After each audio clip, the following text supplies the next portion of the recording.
What's up, guys? It's Parnellyx, and I'm going to give you guys a top lane Warwick mini guide. This is kind of long overdue. I said I was going to do this a while ago, but I just never really did. And I'm finally at that point where I feel like I am very confident in my top lane Warwick, and I have a couple of rune sets and builds for you guys to try out. I should note that this mini guide is going to be split up into two parts. The first part's going to be, which is this video, is going to be about setup, and it's going to be about setup, so like runes, items, stuff like that. And then the second part is going to be about gameplay, strategy, role, and just how you play out laning phase, stuff like that. And I might even touch on matchups if I get the chance. Keep in mind, I've only played top lane Warwick like a couple hundred games. I have played it between like Platinum and Grandmaster, and actually Challenger. So I definitely feel very, very confident in what I'm doing. That's why I'm making this video. But I don't know every single matchup, so I can't just give you guys like a complete matchups guide. There's a couple matchups that I am pretty familiar with, stuff like Jax, Riven, you know, some popular solo queue champions. But in general, there's only a couple things I'll be able to touch on, and I might do that in my next video. We'll just kind of see what ends up happening. But I'm gonna touch on runes, items, and summoner spells. But before I do that, I want to just kind of mention my thoughts on top lane Warwick. I thought this was going to be very gimmicky. I thought this was going to be kind of just poor, and I definitely had a feeling I was going to be able to make this work. I didn't think it was that bad going in, but I definitely thought that it was going to be kind of a gimmicky, pretty mediocre top laner. Like Warwick, I didn't feel like he was going to be that great, but I feel like he's actually not too bad. I think he's actually a decent top laner, probably like B tier. He isn't something like S tier, A tier, or anything like that. He's not like meta bending, but Warwick is actually a pretty solid top laner, and I'm actually surprised, and pretty versatile. Sure, he does have some terrible matchups, but in general, pretty decent top laner. He scales a lot better than he does in the jungle because he has more access to gold, XP, just more expensive items, and it just works really well with a champion like Warwick, and he obviously has a lot of sustain.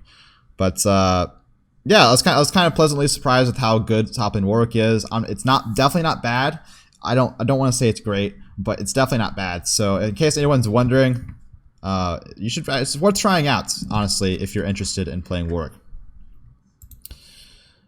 Anyways, with all that said, I'll just start off by going over some spells here. Let's just talk about Flash. You go Flash, and then you go Teleport. I go Flash Teleport every game on Warwick top mostly. I have tried Ignite. Ignite is fine, but I think it's kind of cheesy, and it's very, very coin flip, I think. See, I went top lane Warwick in a matchup recently. I can't remember what it was. It was on another account, so I can't really go back and check. But I did go Ignite in a certain matchup, and I think it was okay. I went Ghost in a certain matchup that I thought was okay. I think it was against a Fiora, but the enemy team had a lot of like kite potential. So I guess you could technically go like Flash Ghost. You could go Flash Ignite. It's really up to you, but I think Flash Teleport is the most reliable for Warwick because obviously Warwick is a pretty good split pusher. I don't really have to say much about it. Has a lot of lifesteal, a lot of dueling power. Definitely a good split pusher, and usually want to play around that fact. Another thing is that Warwick is very vulnerable to ganks, and I'll talk about this more in my like gameplay section. But since he's vulnerable to ganks, if you die early on and you don't have teleport, you are just completely screwed. If you miss out on a couple waves, you're just gonna be behind like the entire game. So teleport gives you insurance in the early game, and it helps you maintain your split push throughout, and also allows you to TP flank and stuff like that. Obviously, which Warwick does an okay job at. He's not amazing at it, but it's okay. Alright, let's talk about items now. So there's two playstyles I will mention here. Sorry, I got a notification. You guys can't hear it, but I got a notification and that just freaked me out. But there's two main playstyles I go with Warwick, and there's two builds. There's two like build styles that I go with Warwick. One is a very split push, dueling heavy, like a duelist heavy build, going something like Triforce, Derek's Gauge, just general bruiser items. You're pretty squishy, like you're kind of squishy. You're not like super squishy, but you're kind of squishy for a bruiser. And you have to kind of play around the flanks and stuff in team fights, but you're not really trying to team fight. You bring out a lot of damage, you have a lot of burst, and you're trying to win the side lane most of the time. This is also something you can go if you have a frontline on your team, but usually in solo queue, no one else is going to be frontlining other than you, so it's going to be kind of yeah, usually it's more for a split push. And this is my favorite build. This is my favorite build. It's the most fun, obviously. More damage is more fun. But the second build is going to be a tank heavy build, which is rushing a Iceborne Gauntlet, which is a little bit cheaper, gives you more tankiness along with the CDR. And then you just go full tank. So you go like Iceborne, Spirit Visage, Thornmail, stuff like that. And your job with this build isn't to do damage. Your job is to group up with your team and initiate for your team and just frontline. Be a super beefy frontline. And this also works very well. I will go the tanky build if I can trust my team. If they're fed, they have the damage, and I just want to force fights. And I'll go the split push build if I feel like I have to carry, or I feel like I can like 1v9 or something like that. I actually don't go the tanky build as much as I should. I should mention. So it's definitely like worth trying both builds out. I think 50-50 is a good split between them. I build the Triforce probably 80% of the time, but I probably should build it 50% of the time. And also, you can actually combine the two builds, honestly. So sometimes I will go Triforce depending on carrying the team. But then when we get ahead, I just start building tanky so that I can just force engages. Because if you're frontlining with something like, if you're frontlining with like Death's Dance and Titanic Hydra, you're just going to get like one shot most of the time. So if you go, so sometimes I'll go like Triforce, and then I'll go like Randuin Spirit Visage, and I'll be pretty tanky while having some damage as well. It's just kind of up to you. You can mix between a lot of these items. You have a lot of adaptability with this build. There's not really like a general layout for this Warwick build, but I'll just kind of list out some items here. The important thing here is the early game. So let's just talk about the early game items on Warwick. Top, two items that I go most of the time are Dorn's Blade and Dorn's Shield. I also put Dorn's Ring here because I know a lot of people ask about that. Dorn's Ring, I think, is generally outclassed by Dorn's Blade. Sure, you get some extra mana for it, but I don't think it's as good. It doesn't give you as much laning power. There's also Corrupting Potion. I'm sure a lot of people ask about, but I don't like Corrupting Potion on Warwick top because he's pretty squishy in the early game, and he's very, very vulnerable to getting like bursted down. So Corrupting Potion doesn't give you any health or anything like that. It doesn't give you any resist. It just gives you sustain, and Warwick generally does pretty decently with sustain. So I prefer building these items instead of Corrupting Potion. But you can try it out yourself. It's really all up to you. Like I said, I have a couple hundred games. I tried Corrupting Potion like a couple times. I didn't like it, but maybe I'm wrong. But I can tell you for certain that Dorn's Blade, Dorn's Shield are pretty good. When do you go each of these items? Well, you go Dorn's Blade if you're going against champions that have a lot of all-in, so something like Riven, Yasuo, stuff like that. And you go Dorn's Shield if you're playing against a lot of poke or anything that has like a bleed effect or just a lot of any dots. So for example, I'll go this against Teemo. I'll go this against Darius maybe. You can probably go both against Darius honestly, but this obviously Darius's bleed constantly procs Dorn's Shield. I'll go against Singed. And I'll also combo Dorn's Shield with Second Wind in the runes. And I'll talk about this later with runes, but if you go Dorn's Shield, Second Wind, and you have a health potion on top of Warwick's lifesteal, your sustain's pretty good against poke champions, like ridiculously good. They can't poke you down. They need kill pressure through Ignite or Executioner's Calling or a jungle assistance. So Warwick does pretty good against certain poke matchups because how items synergize with his passive and stuff like that. Oh yeah, another thing. Actually, I won't talk about this. You usually want to keep a health potion in your inventory. I'll talk about this more in the gameplay guide. I don't use a health potion for sustain. I use a health potion for all-ins. I use it for like when I'm about to all-in someone, or someone's I think is close to killing me, or a gank's coming, I'll use the health potion for then. I won't just use it to sustain to full health because I have plenty of sustain naturally in lane. Something worth mentioning. So for your first item, a top lane Warwick, you're gonna want to rush, Tiamat. As kind of expected with Warwick, you lack wave clear, synergizes really well. It allows you to shove in the wave to get plates, so you can snowball your lead. It allows you to shove into your waves so that you can rotate and get jungle camps, and I'll talk about that more later with gameplay. And it also just allows you to just shove the wave, clear out a wave and avoid fighting an enemy that you might struggle to fight against. So if you're playing against something like Darius and you just don't want to fight him, you don't have a lead on him, you can just, you know, clear a wave and like a couple auto attacks plus Tiamat proc and just leave. Tiamat, obviously, very, very potent with Warwick, and it's necessary. You're going to need to build this at some point in the game. I usually like to rush it. However, half the time I will go for a more defensive option early on because Warwick is pretty squishy pre-sticks. You're very vulnerable to getting like one shot, and especially if you're playing against something like Ignite, something with a lot of kill pressure. So like Ignite Teemo, something with anti-healing. If the enemy like jungler's just like camping you a bunch and he's just not going to get off your dick. Going resist is definitely something you should look to do. So if I'm playing against something like Teemo or like Kennen and they have a kill pressure, I feel like they have kill pressure on me, I'll go Spectre's Cow. If I'm playing against something like Jace, I'll go Ninja Tabi. But yeah, main point I'm trying to get across here is that you should prioritize not dying in lane. And if you feel like you need to get like a Spectre's Cow or Ninja Tabi, go for it just to prevent that from happening. You can get your Tiamat afterwards. As long as you're not feeding the enemy top laner, generally Warwick feels great. So something to keep in mind. So as far as boots are concerned, generally speaking, Ninja Tabi, Merc Treads, very straightforward.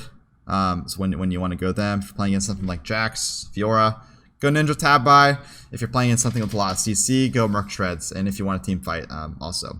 So sometimes if I'm playing against an enemy team comp who is has a lot of CC, I won't go Merc Treads because I'm not looking to team fight if I'm just trying to avoid it completely. But it's really just kind of up to you. Generally, tank boots are obviously, you really can't go wrong with tank boots. That said, Sorc Shoes is actually a really good alternative for Warwick. In the jungle, I will go this like 150 games maybe, but in top lane, it's a lot better just because the way your itemization works. Also because you're split pushing a lot, so you're not you're focused more on just like killing the enemy laner. You'll have more kill pressure. Sorc Shoes synergize really well with stuff like Triforce, even Iceborne Gauntlets. If you're building more damage, your Qs are going to hurt like a bitch. So building Sorc Shoes is actually pretty good with Warwick top.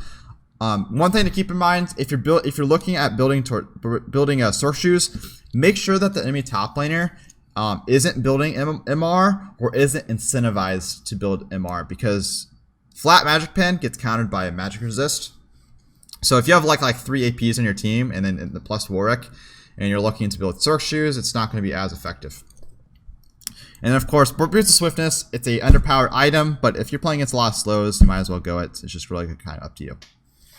All right, your first core item on Warwick, besides something like Tiamat, is going to be either Trinity Force or Iceborne. And like I said, this is mostly kind of dependent on the playstyle you're looking to commit to.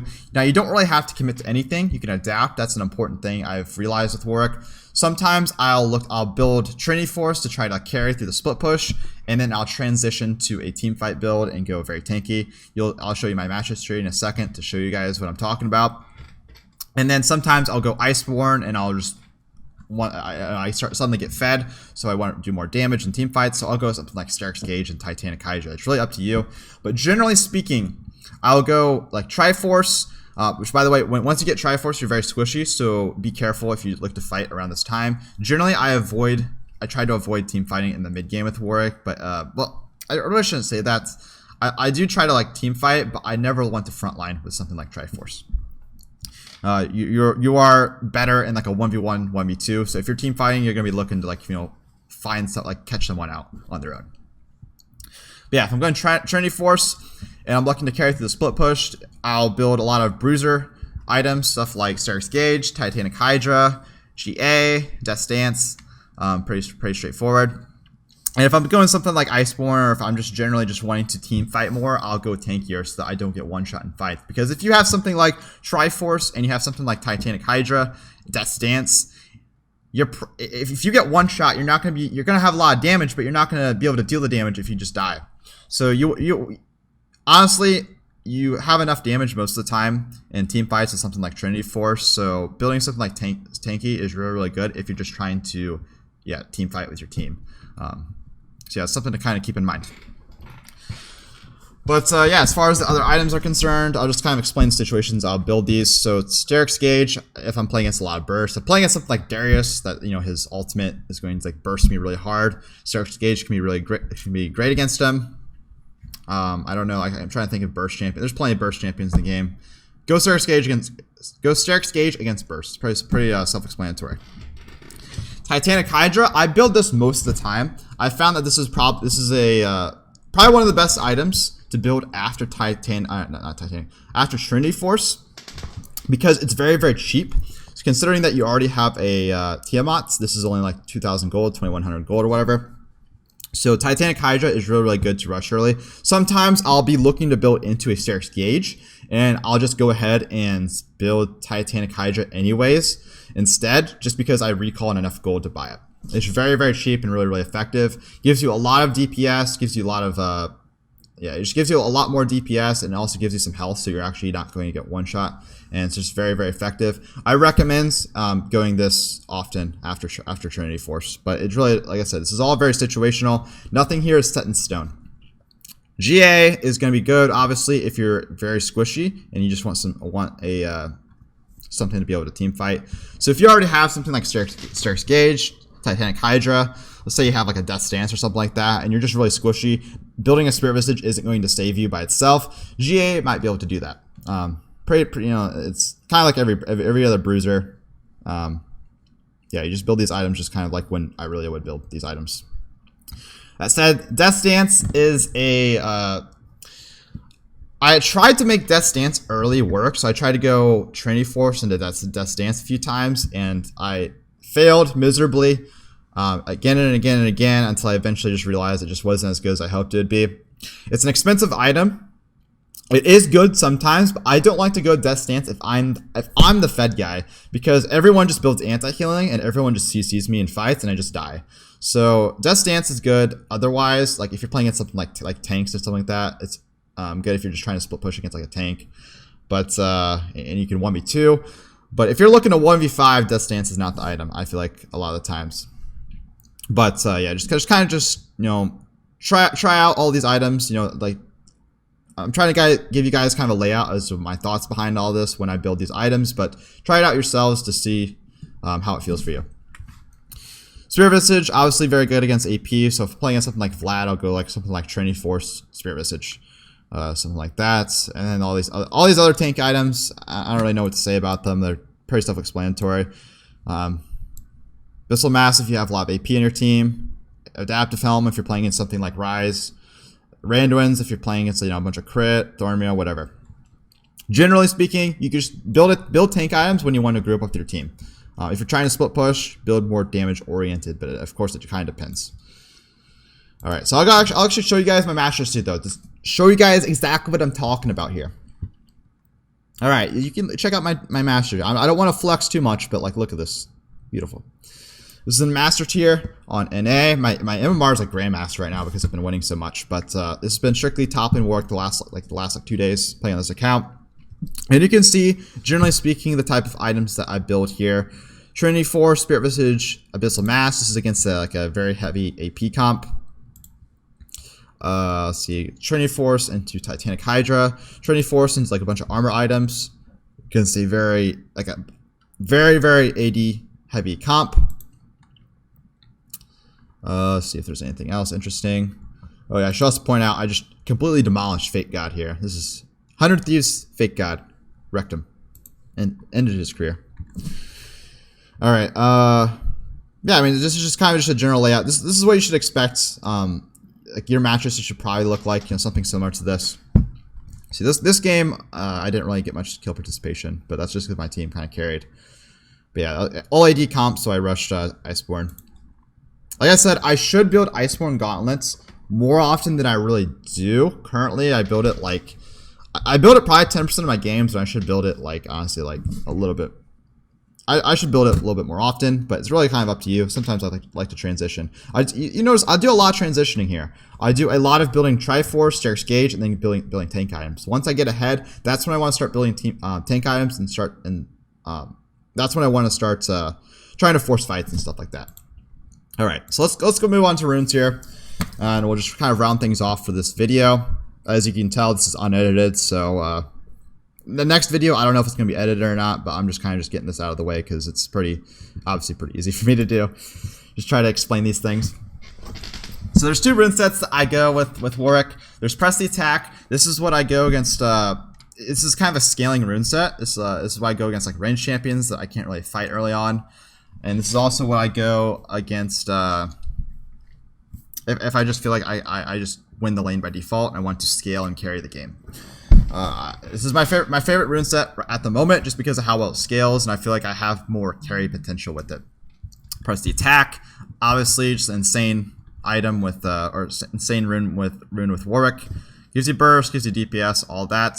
Triumph transitions well into team fights. Legend of Alacrity gives you, pushing power, gives you dueling power, allows you to kill towers faster. Legend of Alacrity actually feels insanely good in the top lane. It's way more noticeable in top lane than it is in the jungle, I realized. Very, very good rune on the top lane. Gives you a lot of scaling. You can technically go Legend Tenacity, but generally as a split pusher, I actually just don't go a Legend Tenacity. Unless the enemy team has an absurd amount of stuns, I'll just stick with something like Legend Alacrity and just have the extra attack speed because it's just such a good rune for top lane Warwick. Of course, Last Stands is just really, really good. It synergizes really well with Warwick. Secondary runes, I go Mana Flow Bin and Transcendence most of the time. Mana Flow, you can queue people and stack this up over like 10 minutes. And when you have this fully stacked, you get 250 extra mana, plus you get a little extra mana regen. And since Warwick top has a lot of mana issues, which comes to no surprise, it's very, very noticeably helpful. And just works really well with Warwick, considering you're probably not going to be building a lot of mana items unless you go something like Iceborne, but you don't want to tunnel on that every single game. And then also Transcendence gives you 10% CDR at level 10, and since you get levels pretty fast in the top lane, like you'll have something like once you finish your Trinity Force, you'll probably be around level 10, and you'll have 30% CDR, which is really, really insane. It also allows you to not worry about CDR cap when you're building items. Pretty self-explanatory stuff. Just gives you really, really good scaling overall with this rune set. Sometimes though, when I go Press the Attack, I will go Resolve secondary. This is if I'm going against something that I want to like all in. Like I feel like I can.